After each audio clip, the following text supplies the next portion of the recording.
We need to focus, right? If you want to implement, you need to focus. One company can't move the mark by themselves. This is why it is a system solution to deal with that. We need to, again, work differently and be able to leverage one another's strengths. That makes me really optimistic about what we can achieve in the next 5 years. Welcome to the Circular Economy Show. I'm your host Finn, and in today's episode we'll be discussing the Ellen MacArthur Foundation's bold new action plan to tackle the plastics crisis over the next 5 years. I was lucky enough to visit one of the Foundation's plastics workshops last year in Barcelona, where leading businesses in the plastics and packaging value chain joined us to dive into the 2030 plastics agenda for business. They discussed how to bring it to life in the lead up to 2030, and the energy and enthusiasm from businesses in the room was clear.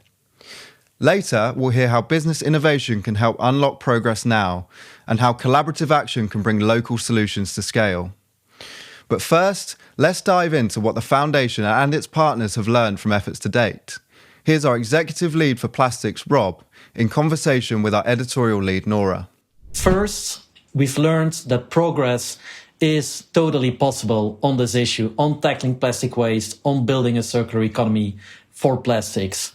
So if you look, indeed, 20% of the market, plastic packaging market, came together, set these goals, has been reporting, and we have seen that this group has been able to make very significant progress. Now, the second thing we learned is that, unfortunately, that's not enough. And that's not enough for two reasons. One, having 20% of the market stepping forward, making that progress, that is amazing. The flip side of that is that there's another 80% that has not stepped up, has not set his goal, has not been reporting transparently. So what we suggest and what we outline in this agenda, that when businesses think about how can they play a role and a leading role in overcoming these barriers, they should be doing three things in parallel. One is collective advocacy. So can business play a role rather than, again, simply waiting for policy to arrive or doing the historical business lobbying of traditionally mostly lobbying against ambitious policy. And that is a first and absolutely critical part we see for businesses to do. And we have seen it already in action, for example, in the Business Coalition for a Global Plastics Treaty, where more than 300 businesses have come together calling for ambitious and effective regulation, harmonized regulation in the context of the Plastics Treaty. The second one is collaborative action. So where can businesses collaborate with their value chain and with their peers to look at things that are really hard to do as an individual business? And then the third area we're looking at is continued individual action. So despite the fact that we know, and we talked about this, individual action alone is not enough, we also know that at this point, even within the current landscape, with current technologies, with current policy, for most businesses, there is still a lot more that can be done as individual businesses. That should continue. And if we then put that on this foundation of learning from the last 10 years and the three systemic barriers of scaling reuse, tackling flexible plastic packaging, and developing collection and recycling infrastructure, that seems like it puts us down a pretty clear path of where we need to prioritize efforts to unlock the scale that we sort of identify as being needed now. Is that right? Well, that's right. And that's I think what this moment is about. We need to really shift to implementation at scale, and to do implementation at scale, we need to focus, right? If you want to implement, you need to focus. And that's what we're trying to provide with this business agenda, this 2030 agenda for business, is to have that focus of indeed the three interventions on the three systemic barriers: scaling reuse, tackling flexible packaging waste, and developing collection and recycling infrastructure, and really get the whole industry to focus on tackling these issues through these three mechanisms. What are you hearing from businesses about their motivations to recommit and show leadership? Plastics, plastic waste, plastic pollution, it remains a business critical risk. People around the world care about this topic. Governments around the world, as a result, care about this topic. No single brand wants to have packaging with their brand name on it lying around in the streets, in the environment, it remains a fundamental risk to the business's ability to operate and not to be disrupted by regulation that is misinformed and actually pushes the system in the wrong direction. So what we also see is a real, I would say, a awareness of how hard it is to achieve some of the systems changes we have been talking about. And we have seen many companies trying things individually, seeing how hard it is to make it work economically. And as a result of that, I would say a much more increased willingness to collaborate in new ways. And in ways that they businesses typically wouldn't have done even a couple of years ago. If you think about, again, the collective advocacy part in the treaty, we've seen this with EPR as well.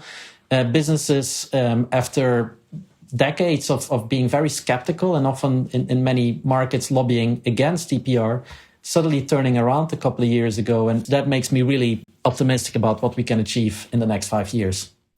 Rob's message is clear. What this moment demands is focus and implementation at scale. And in order to achieve that, it's crucial that the enabling conditions are in place for the rest of the market, the 80% that Rob mentioned, to step up. But what does it look like to be a leading business in this space? Let's hear from Seb, who spoke to David from PepsiCo on the importance of collaborative action between businesses and why they remain so committed. One company can't move the mark by themselves. So it requires extensive collaboration, comprehensive solutions, especially in the areas of infrastructure, policy, and innovative material technologies. And that's where we've seen some of the headwinds and some of the barriers, and we're continuing to work with peers in industry through EMF to address. And obviously, one of the things that's clear is that policy is essential in that at some stage to level the playing field. What are the benefits for a business like PepsiCo to still try to be a leader, to still try and take that leadership role and keep moving forward, and not to sort of step back and just invite policy to take care of everything? So it's really, really important for us to continue to partner with like-minded businesses to help try and overhaul the existing systems, the infrastructure, and as you alluded, the regulatory frameworks to enable more progress. We've got to make system-wide changes, and that will enable PepsiCo and others in the industry to succeed. I guess what I heard you say there is, in part, there's a business case for this. You know, this is done because you are thinking about the future of your business, not just because, and of course, it's very important that we tackle the plastic pollution challenge, but it's also a business drive for PepsiCo. It absolutely is. And PepsiCo Positive, so our sustainable packaging ambition, but our entire sustainability and resilience framework is central to how we think about business, how we create value, how we lessen our impact on the environment while addressing consumers' needs across foods and beverages. You've sort of hinted at this in a couple of your answers, but I guess collaborating on those policy initiatives also implies a different relationship between yourself and some of the industry, you know, classically some of your competitors, potentially, and indeed the value of showing that being part of the global commitment, there's a group of businesses that are doing better on certain measures in this space. I wonder if you could say a little bit more about that and the importance of collaborative action as part of unlocking some of these systemic barriers. Well, the collaborative action is so important because we all have a different place within the circular economy and the plastics value chain. And we need each part of that value chain to be able to bring their expertise, their investment, their knowledge, and their influence in order to create change. We need pooled capital investments and innovation, and that takes working differently, being transparent, working pre-competitively and collaboratively to, scale upgrades to recycling and waste management. We need new ways of working together to increase the availability of more recycled materials. And so we need to again, work differently and be able to leverage one another's strengths. So implementing a circular economy means bringing together everyone in the plastics value chain to share expertise, investment, and influence.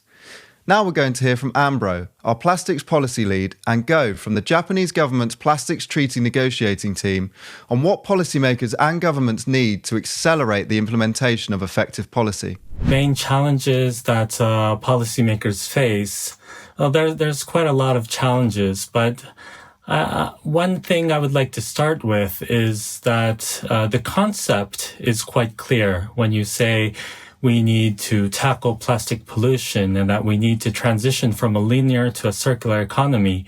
The concept is clear, but execution, how to get there, the pathway and timeline are sometimes unclear.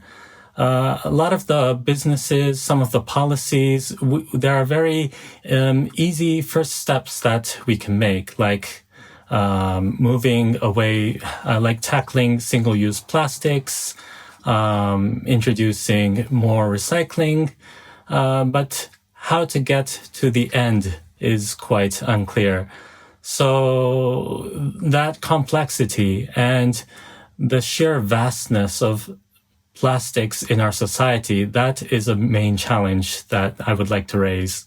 Thanks, Go. So the question here is really moving on to the business engagement. What role can businesses play to enable and accelerate these ambitious policies that we've been talking about that go beyond a very simple one, but really help us accelerate the transition? So the question is for you, what role do you see for businesses to play?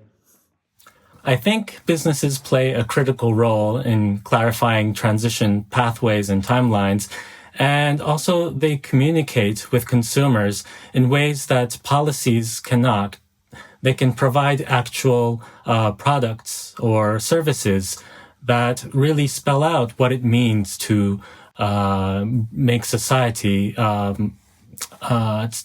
free from plastic pollution. So I think we increasingly see them as partners in creating solutions, not just entities to be regulated. Building on this, there are some sticking points that will need to be resolved in the coming years to start making progress. Where do you think businesses can start unlocking solutions, mindful of this potential difference in the timeline between the moment we have, as you said, overcome fragmented regulation, but in this lag, in this period of time, what can businesses do to unlock these solutions? I think it's never too late to start from what you can do. So whether it be stakeholder dialogues, voluntary initiatives, there are a lot of examples showing by leading that businesses can do to demonstrate that this change can really start to happen. Businesses can create new models, new ways of providing services through, for example, redesigning packaging, and also providing new reuse models instead of providing single-use products. And these kinds of innovations, both in products, both in technology and in service as well, they can create new horizons where policymakers can also gain new insights on what kinds of regulatory support we can provide so that businesses would feel more comfortable to commit to such change. As Go highlights, businesses play a key role in bringing this transition to life, making it tangible by developing new products and services. And by innovating now, they can inform smarter and more ambitious policies in the years ahead. But what's really needed to break down a systemic barrier? Let's head over to Florianópolis in Brazil, where Luisa, our Latin America lead, introduces a new approach where collaborative action brings local solutions to scale. The cost of closing the waste infrastructure gap in the global south, and same for Latin America, is of tens of billions of dollars. Local governments don't have that budget. So it's way beyond local authorities' budgets. And it's also way beyond voluntary investment. either from philanthropy or business. This is why it is a system solution to deal with that. So if I were to highlight one aspect that is really crucial to all these advancements, is the recognition of the role of waste speakers. They are a mass of 4 million people, the most vulnerable part of the societies in Latin America. And they are the true powerhouse of recycling in the region.